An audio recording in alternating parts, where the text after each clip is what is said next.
Imaginez, vous allez découvrir une histoire qui va remuer vos émotions, remettre en question vos certitudes et, qui sait, changer votre façon de voir le monde. Il ne s'agit pas simplement d'un autre récit perdu dans le temps. C'est une histoire brute et intense qui révèle des secrets et des sentiments bien gardés que beaucoup préféreraient oublier. Découvrons ensemble ce qui s'est réellement passé dans cette rue, avec cette femme et toutes les vérités soigneusement cachées. Tout a commencé avec une application, un de ces outils modernes qui promettent de connecter les gens, mais ne servent parfois qu'à révéler d'anciennes blessures. C'est là que je suis tombé sur une vidéo qui ne devrait pas exister. Dans ce film, une femme, dont l'identité était protégée depuis des années, apparaissait dans un moment d'extrême vulnérabilité, révélant des détails que beaucoup préféreraient garder enterrés. Cette image n'était pas n'importe quel disque, c'était la preuve vivante d'une injustice qui durait depuis des décennies, un cri étouffé qui trouvait enfin un écho. Je m'en souviens comme si c'était hier. Je marchais dans ma rue lorsque j'ai entendu le bruit des pneus crisser sur l'asphalte. C'était une voiture noire, une de celles qui ne passent pas inaperçues, qui s'arrêtait juste devant la tombe que j'évitais de regarder. Le chauffeur est sorti, a regardé autour de lui comme s'il cherchait quelque chose ou quelqu'un, puis ses yeux se sont fixés sur moi. À ce moment-là, j'ai ressenti un frisson. Ce n'était pas de la peur, mais la certitude que quelque chose de plus grand était sur le point de se produire. Quelque chose que je ne pouvais plus ignorer. C'est alors que j'ai décidé d'agir. Je ne pouvais plus prétendre que je ne savais rien. J'ai sorti mon téléphone portable, j'ai pris une profonde inspiration et j'ai commencé à enregistrer. J'avais besoin de tout enregistrer, car je savais que si je ne le faisais pas, la vérité serait déformée ou, pire, effacée à jamais. Et il ne s'agissait pas seulement de moi. Il s'agissait d'elle, de nous, de toutes les femmes dont la voix était réduite au silence par des hommes qui pensaient avoir le droit de décider de ce qui pouvait ou ne pouvait pas être dit. Mais ne pensez pas que cela a été facile. Avant de publier cette vidéo, j'ai hésité. J'ai demandé de la force à tous ceux qui pouvaient m'entendre, car je savais qu'en agissant ainsi, j'ouvrirais la boîte de Pandore. Les conséquences seraient imprévisibles. Il pourrait perdre des amis, être jugé, voire subir des représailles. Mais au fond, je savais que je n'avais pas le choix. Sans moi, qui d'autre aurait le courage? Et puis est venue la réaction. D'abord le silence. Un silence lourd et inconfortable qui semblait crier plus fort que n'importe quel mot. Ensuite, les questions. Les accusations. Les tentatives visant à discréditer ce qui était là étaient claires comme le jour. Mais je n'ai pas reculé. Parce qu'en fin de compte, ce n'était pas à propos de moi. Il s'agissait de justice. Il s'agit de donner une voix à ceux qui sont restés silencieux pendant si longtemps. Vous vous demandez peut-être, pourquoi ai-je fait cela? Pourquoi tout risquer pour une histoire qui, pour beaucoup, était déjà enterrée? La réponse est simple. Parce que je ne pouvais plus vivre avec ce poids. Parce qu'à un moment donné, j'ai compris que le silence est aussi une forme de complicité. Et parce que, par-dessus tout, je croyais et je crois toujours que les gens méritent de connaître la vérité, aussi douloureuse soit-elle. Maintenant, avec le recul, je vois que cela en valait la peine. Non pas parce que c'était facile, mais parce que, pour la première fois depuis longtemps, j'avais l'impression d'être du bon côté. Que je me battais pour quelque chose de plus grand que moi. Et cela, mon ami, n'a pas de prix. Mais l'histoire ne s'arrête pas là. Il y a encore beaucoup à dire, beaucoup de blessures à penser, beaucoup de voix à entendre. Et c'est pourquoi je vous invite à réfléchir, jusqu'où iriez-vous pour défendre ce que vous croyez? Que ferais-tu si tu étais à ma place? La vérité est que nous avons tous nos tombes symboliques, ces sujets que nous préférons éviter. Mais parfois, c'est précisément dans ces lieux sombres que l'on trouve la lumière. Alors qu'allez-vous faire de cette histoire? Allez-vous tourner le dos et faire comme si vous n'aviez pas vu? Ou allez-vous vous permettre de ressentir, de questionner et, qui sait, d'agir? Le choix vous appartient. Mais rappelez-vous, le silence est aussi une réponse. Et souvent le plus dangereux de tous. Et si je vous disais que chaque mot que j'ai gardé jusqu'à ce jour est un cri étouffé? Que chaque silence que je portais était un poids que personne n'aidait à soulever? Avez-vous déjà pris le temps de réfléchir à ce qui se passe lorsque la vérité ne trouve pas d'issue? Elle ne disparaît pas. Ça pourrit. Et un jour, elle explose, non pas avec fracas, mais avec la force silencieuse de quelqu'un qui n'a plus rien à perdre. J'y suis allé. À l'aéroport, entre valises et adieux forcés, tandis que le monde poursuivait son rythme indifférent. J'ai vu des visages qui ne reconnaissaient pas la douleur des autres, des mains qui serraient leur passeport tandis que les miennes tremblaient sous le poids d'une histoire que personne ne voulait entendre. Et puis, alors que la nuit tombait et que les haut-parleurs annonçaient le dernier vol, j'ai compris, certaines vérités ne peuvent être dites que lorsqu'il n'y a plus nulle part où aller. Avez-vous déjà senti le sol s'ouvrir sous vos pieds? Ce n'est pas comme dans les films, où tout s'effondre d'un coup. C'est lent. C'est le moment où l'on réalise que les promesses qui nous soutenaient étaient fragiles comme du verre, et que chaque pas en avant est un risque de se couper.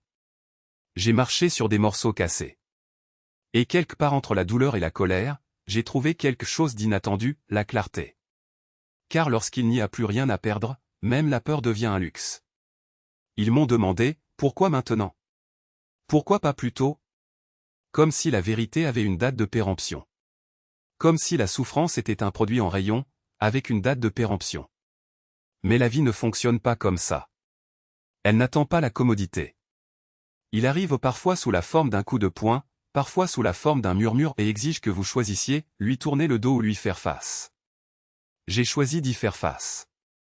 Même quand les larmes ont brouillé ma vision. Même lorsque les voix autour de moi essayaient de me convaincre que j'exagérais, qu'il valait mieux laisser tomber. Parce qu'au fond, je savais, si je ne parlais pas, qui parlerait pour moi? Si je ne me battais pas, qui le ferait? Et si je ne brisais pas ce silence, il me briserait. Vous êtes-vous déjà demandé ce qu'il advient des histoires qui ne sont jamais racontées? Ils ne disparaissent pas.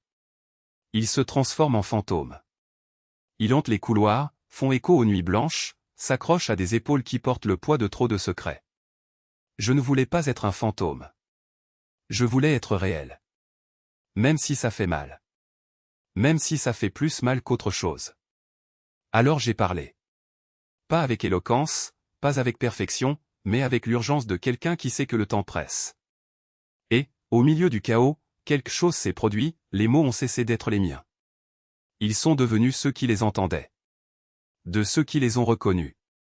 De quelqu'un qui, à un moment donné, s'est aussi senti seul dans ce combat. Car la vérité, lorsqu'elle est enfin dite, n'appartient plus à une seule personne. Il appartient à tous ceux qui avaient besoin de l'entendre. Et soudain, ce qui n'était qu'un cri solitaire se transforme en refrain. En un seul mouvement. Dans une force que personne ne peut plus ignorer. Alors je vous demande, qu'est-ce que vous attendez? La vie peut-elle vous donner la permission? Que quelqu'un vous remette un scénario, une garantie que tout se passera bien? La vie ne fonctionne pas comme ça. Elle est constituée de risques. Des choix. Des moments où il faut décider si l'on va s'incliner devant la peur ou si l'on va se relever, même si ce n'est que pour retomber. Je suis tombé. Souvent. Mais chaque fois que je me levais, j'étais plus fort. Parce que la chute n'est pas la fin. C'est juste le prix à payer pour essayer. Et en fin de compte, le seul véritable échec est de ne jamais avoir essayé. Alors, quand vous fermerez les yeux ce soir, demandez-vous, qu'est-ce que je laisse derrière moi? Un rêve? Une vérité? Une partie de moi qui mérite d'être vue? N'attendez pas qu'il soit trop tard. N'attendez pas que l'aéroport soit vide, que vos bagages soient enregistrés et qu'il ne vous reste plus que des regrets. Parce que les histoires inédites ne meurent pas. Ils se transforment en chaînes. Et un jour, vous réaliserez que vous êtes coincé avec eux non pas par choix, mais par omission. Et puis, mon ami, il n'y aura plus de retour en arrière. Le choix vous appartient. Ça l'a toujours été. Mais rappelez-vous, le silence n'est pas neutre. C'est un complice. Et au final, cela fait des ravages. Et les mots que tu n'as pas dit? Ils ne s'évaporent pas dans l'air. Elles prennent racine, poussent silencieusement, telles des mauvaises herbes qui étouffent le jardin que vous rêviez autrefois de cultiver. Chaque, j'aurais dû le dire, est une graine plantée dans votre poitrine, et un jour où vous vous réveillerez avec le poids d'une forêt entière sur vos épaules. Vous souvenez-vous de cette fois où votre cœur s'est serré, mais où votre voix est restée coincée dans votre gorge? Tu te souviens du regard que tu as détourné, de la main que tu n'as pas tenue, de la vérité que tu as avalée comme si c'était du poison. Eh bien sachez-le, le temps ne guérit pas. Il ne fait qu'emballer les blessures en couches d'oubli commode, jusqu'au jour où, sans avertissement, elles se rouvrent, plus profondes, plus cruelles. Et puis on se rend compte, ce n'était pas le moment de les fermer.